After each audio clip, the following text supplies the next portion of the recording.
রাজ্যের বাজেটকে দিশাহীন বলে মন্তব্য বিজেপি রাজ্য সভাপতি তথা কেন্দ্রীয় প্রতিমন্ত্রী ডক্টর সুকান্ত মজুমদারের। তিনি বলেন, ক্ষুদ্র ও কুটির শিল্পে বিনিয়োগের মাধ্যমে কর্মসংস্থান হতে পারে, কিন্তু তার বদলে মাদ্রাসায় ৬,০০০ কোটি টাকা ঢেলেছে মমতার প্রশাসন। পশ্চিমবঙ্গের যে মূল সমস্যা কর্মসংস্থান, আগামী দিনের এত শিক্ষিত বেকার যুবক যুবতী তারা কোথায় যাবে, কোথায় কাজ পাবে, তার তো কোনো দিশা নেই এর মধ্যে।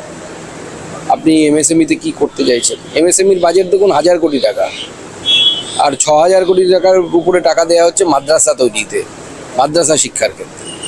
আপনার সরকারের প্রায়োরিটি কি, এটাই তো আমরা বুঝতে পারছি না। পশ্চিমবঙ্গ হচ্ছে এমএসএমইর হাব, অর্থাৎ যেখানে ছোট ছোট শিল্প আছে, কেউ হয়তো নাটবল্তু তৈরি করে, কেউ ছোট ছোট যে সমস্ত যন্ত্রপাতি লাগে সেগুলো তৈরি করে, হাওড়া সহ বিস্তীর্ণ এলাকায় আছে।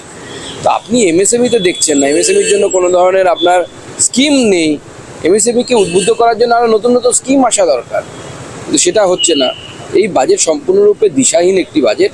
বাজেটের 50%-এরও বেশি টাকা শুধুমাত্র উপঢৌকন বা দিতে, গিফট দিতে সে তাতে ব্যস্ত।